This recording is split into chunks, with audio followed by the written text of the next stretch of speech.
Moi, je suis là pour vous parler un petit peu de la régénération des systèmes, ce vers quoi nous devons aller quand on vient d'apprendre qu'il nous reste 3 ans pour réagir, 3 ans pour diminuer nos impacts, non seulement carbone, mais l'ensemble de nos impacts, et donc de préserver le vivant.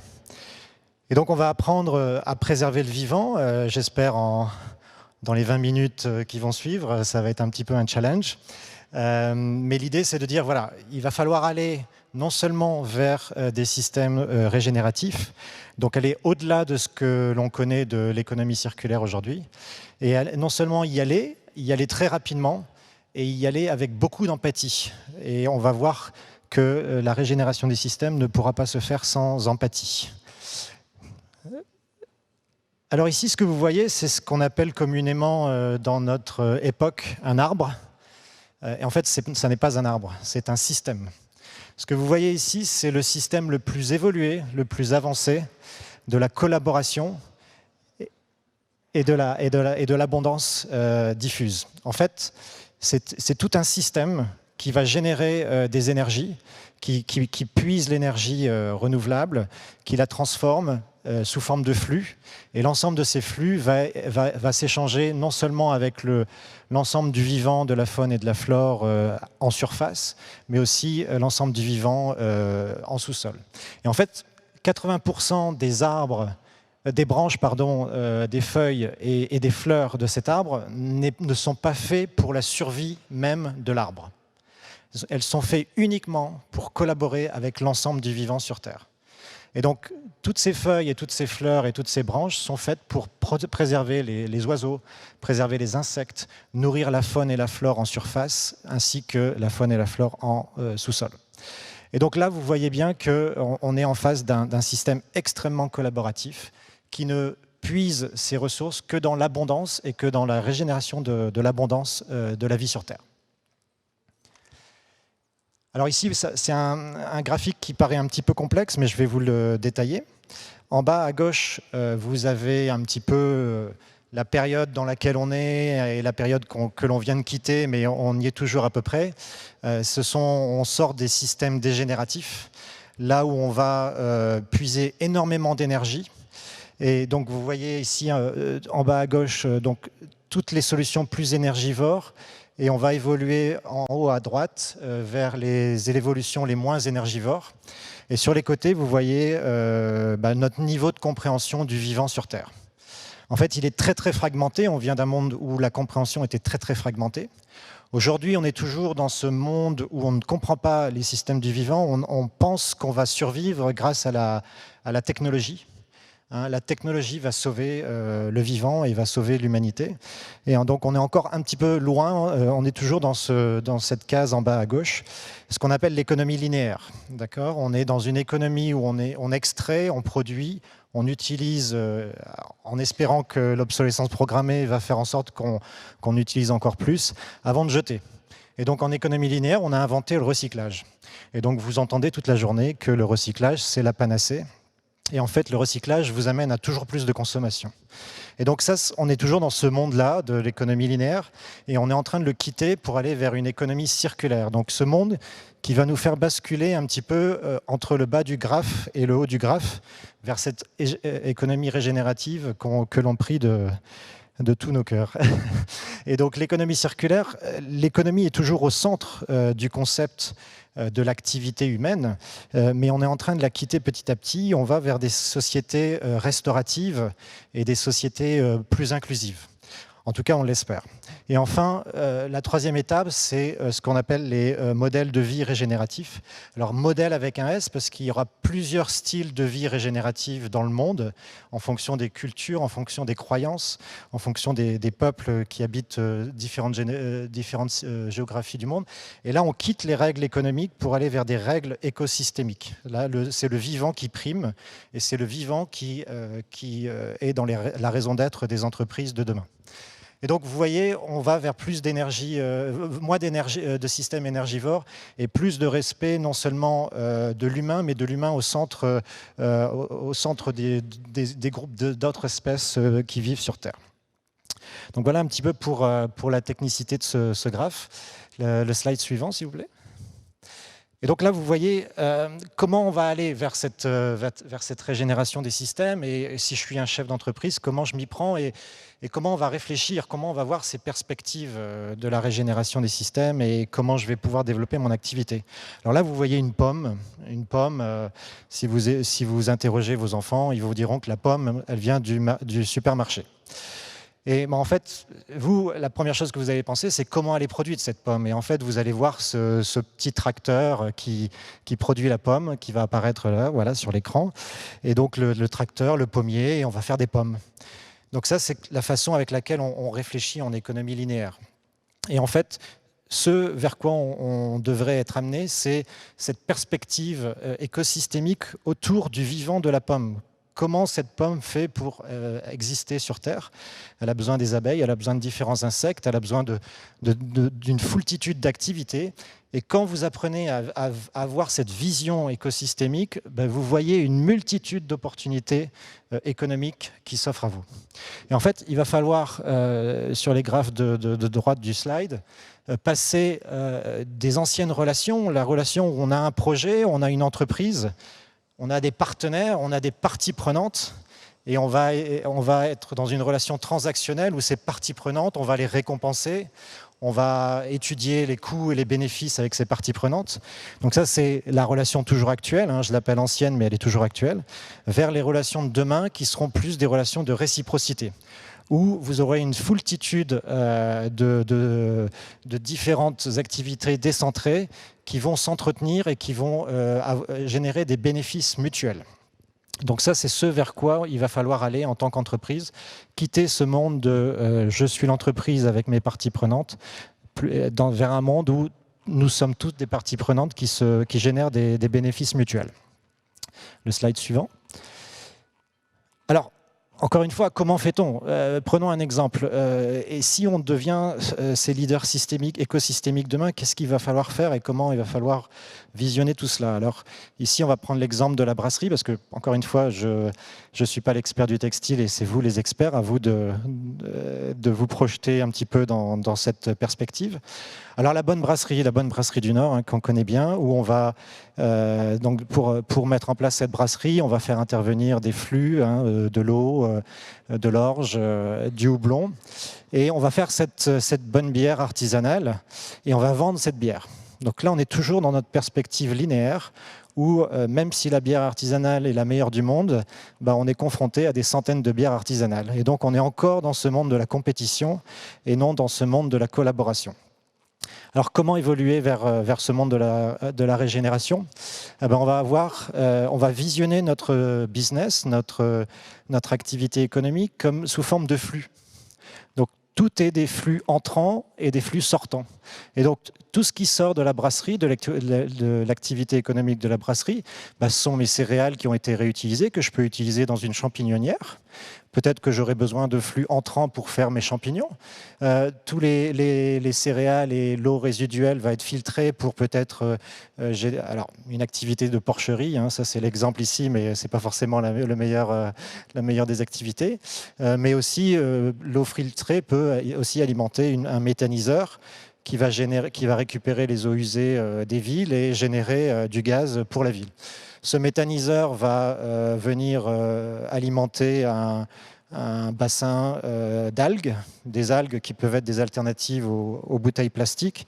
Ces fameuses bouteilles plastiques dont j'ai parlé sur un post sur les réseaux sociaux cette semaine après un marathon très polluant de Paris. Et donc des algues qui viennent en alternative du plastique, et une fois que le bassin est nettoyé, peut-être faire un bassin aquacole pour faire des cultures de poissons. Et donc vous voyez ici que nous ne sommes plus brasseurs, nous sommes à la tête d'un écosystème. Un écosystème qui génère non seulement une foultitude d'activités économiques, mais un écosystème qui, plus je développe mon activité économique, plus je régénère le vivant sur Terre. Alors, vous connaissez un petit peu cet exemple, mais l'idée c'est de dire, et si la mode passait de l'industrie numéro 2 au monde la plus polluante à l'industrie la plus vertueuse pour nourrir le monde? Alors il y avait un article qui est passé et si nous devenions tous des agriculteurs, et en fait c'était pas une boutade, hein, c'était vraiment pour dire que le textile a un lien très très fort avec les systèmes nourriciers et qu'il faut revenir à ce système nourricier, toujours avec cette perspective latérale dont je viens de vous parler. Et donc ici, nous sommes chez Freitag en Suisse et ils font un pantalon avec du lin français. Le pantalon a été conçu en Italie et produit en Pologne pour être vendu uniquement chez les citoyens européens. Alors bien sûr, il coûte un petit peu cher, mais l'idée c'est de dire si on pouvait tous faire ça, comment diminuer les coûts d'un tel pantalon. Et donc, comment le textile peut redevenir cette économie vertueuse pour nourrir un monde à 10 milliards de personnes demain. Et si la pensée en système pouvait prendre soin de tout et de tous? En fait, ce qui se passe, c'est qu'en économie circulaire, on apprend qu'il va falloir prendre soin des objets. Mon micro, il va falloir qu'il soit évolutif, modulaire, que je puisse récupérer les modules. J'ai un téléphone portable fait de composants que je peux dévisser et remonter. Et en fait, on apprend à prendre soin de l'objet. Mais on oublie souvent que sans prendre soin de l'humain, on ne pourra pas prendre soin de l'objet. Et ici, on a un bel exemple à côté de chez nous, à Roubaix, où on est sur un programme dont j'ai eu la chance de mesurer l'impact social, un programme zéro déchet, qui nous explique que plus on va vers une vie à zéro déchet, la vie à zéro déchet étant l'étape préliminaire avant de rentrer dans une économie circulaire et bien sûr avant de rentrer dans une économie régénérative. Et on apprend que sur les 810 familles actuelles qui sont dans ce programme, il y a quelques familles qui sont allées très très très loin dans ce concept de la vie à zéro déchet. Et il y a une corrélation qui en ressort de cette étude, qui est que plus je vis une vie à zéro déchet, plus je sors des problématiques financières, d'exclusion sociale et des problématiques de santé. On a reçu des rapports sur du diabète qui diminuait, du cholestérol qui diminuait, tension artérielle et perte de poids chez les citoyens qui vivaient une vie à zéro déchet. L'été, ils génèrent tellement de fruits et légumes qu'ils partagent avec leurs voisins, hein, soit dans les jardins partagés, soit avec leurs voisins de palier. Et financièrement, ils s'en sortent beaucoup mieux. Même s'ils vont acheter au vrac, ils achètent en volume beaucoup moins important que précédemment. Ils achètent vraiment pour ceux dont ils ont besoin. Et donc là, on est vraiment dans un très très bel exemple d'une corrélation entre revenir un petit peu à des modes raisonnables de vie et sortir de ces problèmes de société qui nous pourrissent un petit peu nos économies. Alors, allons un petit peu plus loin. Et si on régénérait l'humain? Et si on réintégrait l'humain dans les écosystèmes auxquels ils appartiennent? Ici, nous sommes à Berlin, un club de familles, des familles avec des jeunes enfants qui ont été invités à former un club. Et toutes les semaines, alors plusieurs fois par semaine bien sûr, ils viennent déposer les couches compostables faites avec des végétaux et avec le produit du bébé. Et les couches sont données gratuitement. Alors quand vous êtes un jeune couple, avoir des couches gratuites, ça fait du bien au budget. Et donc ces couches sont données gratuitement, le bébé fait ce qu'il a à faire, le produit intervient dans un cycle de fermentation, un cycle de fermentation qui est très très bien connu, hein, qui n'est pas nouveau, qui génère de la terra preta. Donc cette terra preta, qui est le titre de ce slide étant la dynamique humain-nature, donc comment l'humain va être réintégré dans son écosystème naturel. Cette terra preta, on l'a retrouvée dans les sous-sols de l'Amazonie, de la forêt amazonienne. En fait, c'est des anciennes ethnies, pendant des centaines d'années, qui ont produit cette terra preta dans les sous-sols de l'Amazonie. Et peut-être, on n'en sait rien en fait, la tropicalité de l'Amazonie et la richesse de cette Amazonie qu'on a perdue malheureusement il y a un an, cette tropicalité et cette richesse est peut-être due à cette dynamique humain-nature qui est assez connue des chercheurs. Et donc ici, on en fait de la terra preta. Cette terra preta fait pousser des arbres fruitiers dans la périphérie de Berlin. Et ces arbres fruitiers, alors non seulement des fruits vont être générés, mais aussi des plantes qui vont intervenir dans la production de bioplastique. Les fruits vont être transformés en compote, marmelade, gelée, thé, etc. Le thé va être bu et les fruits vont être consommés par la maman. La maman va faire des bébés, le bébé va faire ce qu'il faut et on va faire de la terra preta pour préserver la vie sur Terre. Donc là, vous voyez vraiment que l'humain est un élément parmi d'autres de cet écosystème du vivant. Le slide suivant. Et si nous allons chercher l'abondance là où elle se trouve? Alors pour ceux qui connaissent, c'est la base du graphe de l'économie circulaire où sur la droite, vous avez la sphère technique, hein, la sphère des objets, et sur la gauche, vous avez la sphère biologique, le vivant sur Terre. Et il y a quelques années, j'ai proposé d'intégrer l'humain dans ce graphe que vous allez voir apparaître maintenant sur l'écran. Et en fait, l'idée d'intégrer une sphère humaine dans l'économie circulaire et de dire, vous pouvez cliquer sur le slide s'il vous plaît, et de dire qu'il va falloir développer non seulement une économie du soin, donc de soigner les gens, alors le graphe n'apparaît pas très bien à l'écran malheureusement, et une économie où on va aller se considérer en tant qu'être circulaire nous-mêmes, puisque nous venons de la nature et comment on va aller se réintégrer dans cette nature. Et en fait, l'abondance, si vous cliquez encore sur le slide, le petit bonhomme, il n'apparaît pas très bien, mais l'abondance, elle vient des systèmes biologiques et des systèmes humains. Elle ne vient pas des systèmes techniques des objets, puisque cette sphère technique est limitée, comme vous le savez. Bon, à moins que Elon Musk aille nous chercher des fossiles sur des météorites. Et donc, l'idée, c'est de dire, voilà, l'abondance et la régénération des systèmes, elle vient de là. Elle vient de nous, les humains, et elle vient des systèmes biologiques. Puisqu'on ait des connaissances abondantes, nous sommes de l'empathie, nous sommes nature et nous sommes des énergies diffuses. Dans un monde à 10 milliards de personnes, l'abondance vient des humains et c'est la solution pour demain.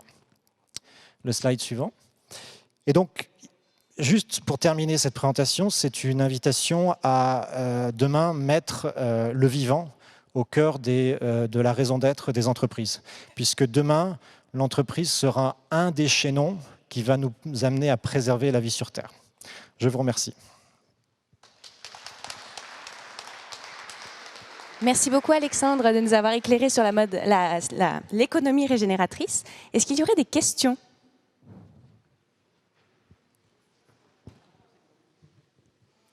Un grand merci Alexandre pour cette démonstration à la fois simple et implacable, mais très complexe dans sa conception, on le sait.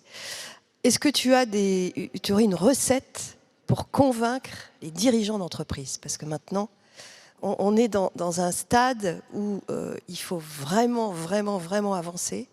Et on a un petit peu du mal, je ne sais pas toi, mais nous, on a un petit peu du mal à convaincre les patrons des très grandes entreprises, c'est-à-dire qui ont la plus grande partie du marché, à avancer bien plus vite. Est-ce que toi, tu as des petites recettes à nous partager, éventuellement?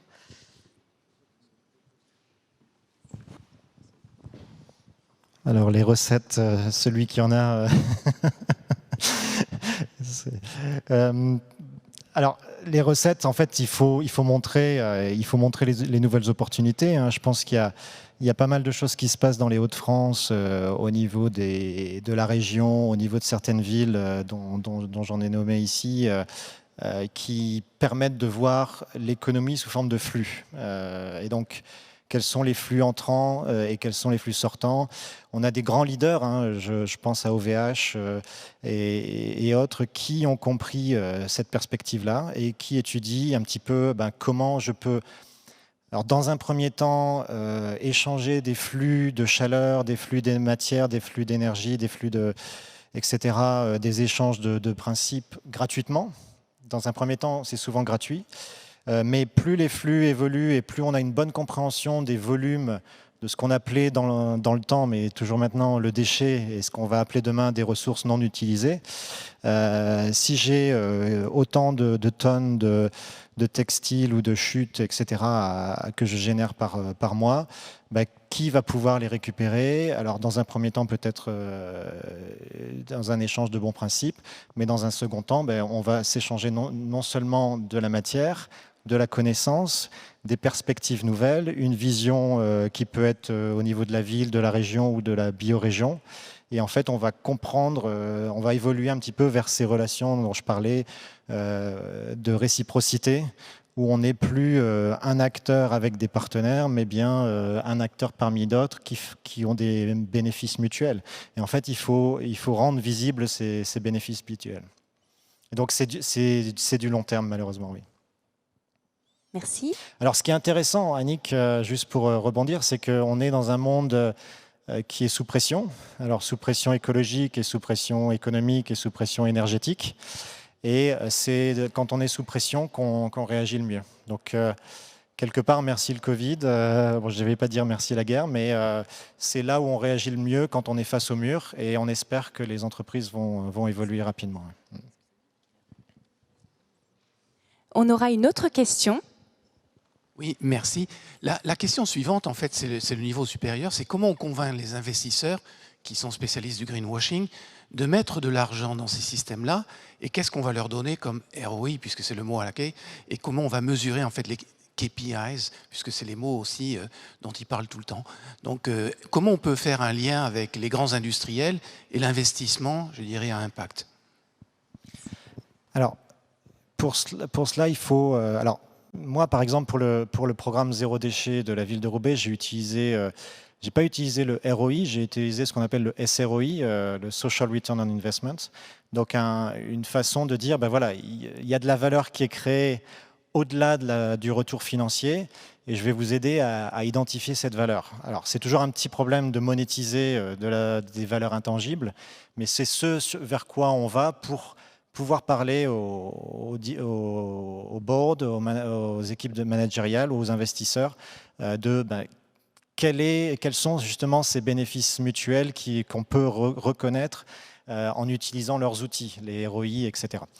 Au niveau des KPI, en fait, on est dans un monde où les KPI sont mal conçus. En fait, c'est des KPI purement économiques, purement basés sur du volume, dans cette croyance que l'on vit dans un monde qui doit toujours croître d'un point de vue économique. Et donc, tous les KPI que vous utilisez aujourd'hui sont faux, malheureusement. Ce ne sont pas des KPI qui prennent en compte le vivant sur Terre. Et donc, il va falloir les faire évoluer. Alors, il y a tous des systèmes de taxonomie au niveau européen et tous des nouveaux indicateurs qui sont en train d'être mis en place. Vous avez tous les rapports intégrés qui sont utilisés par les entreprises. Et de plus en plus d'entreprises vont vers cette ouverture d'esprit, un petit peu le graphe des relations de réciprocité où je suis plus concentré sur moi-même, mais mon entreprise fait partie d'un ensemble d'entreprises et d'activités auxquelles je suis interconnecté. Et donc, il va falloir changer ces KPI et inclure de plus en plus des KPI qui nous ouvrent nos perspectives sur si j'arrive plus à approvisionner mon entreprise demain en matières premières, à quoi ça sert? J'ai des risques d'arrêt de l'économie de mon entreprise.